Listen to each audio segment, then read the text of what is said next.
So today we're going to take a look at the MRI results of my left knee injury and see if the way that I diagnosed it was actually accurate. Here's a hint. Yes and no.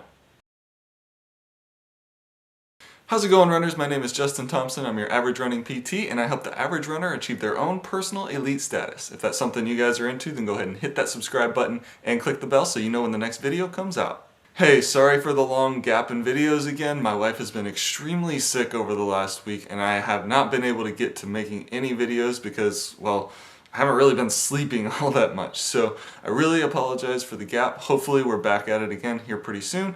And here we go. Let's jump right in. So before we actually take a look at the results of the MRI, I want to take a little trip back in time so that you guys can see what was my prediction on what was going on with my knee.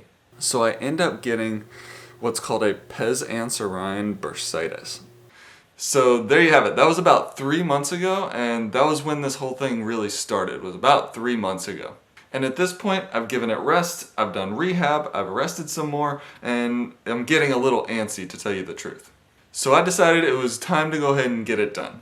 So I went over to Titan MRI and got my knee scanned. First of all, the experience was phenomenal. The people over there at Titan MRI, they're amazing. The environment is really, really nice. They're COVID compliant. They give you a CD of your images within 2 minutes after you're done with the scan. And the overall customer service was just phenomenal. Thank you guys. But enough about that. What about the results? So I'm not going to waste too much of your time here. Let's go ahead and jump right in and see what it says. Alright, so jumping right into this, I don't want to waste too much time, but let's go ahead and go into what I think are the most important parts of this.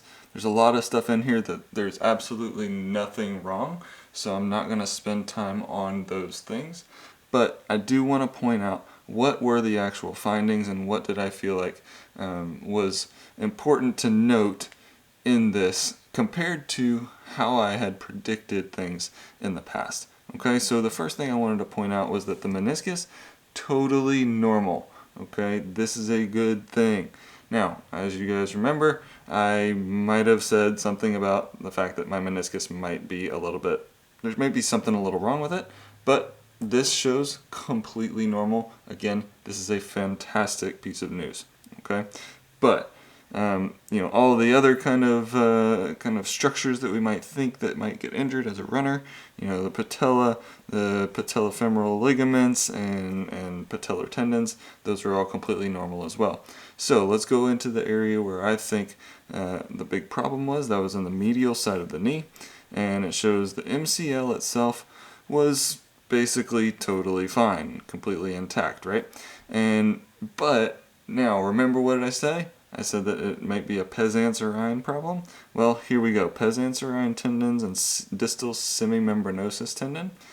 Pes anserine bursitis, tendinosis of the distal semimembranosus tendon insertion. No visualized tendon tears.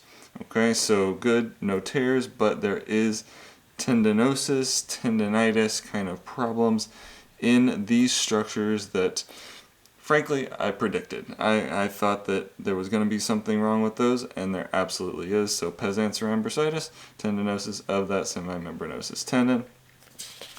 And then if we just go into the overall impressions, again, it just repeats itself. Pes anserine bursitis with tendinosis at the insertion of the semimembranosus tendon. No tendon tear. This is the likely results of the medial knee pain. So that's really all there is to it. There's nothing crazy going on. No meniscus problem, no ligament problem, or anything like that. It's strictly that medial side of the knee, that pes anserine area, and that semimembranosus tendon that are giving me all of these problems. Alright, so what did I actually learn here? Well, I guess you could say I'm pretty good at self-diagnosing complex injuries. But I was absolutely wrong about what was going on with the meniscus, which is a good thing. So when it's all said and done, I am very confident that I will be back to running again soon.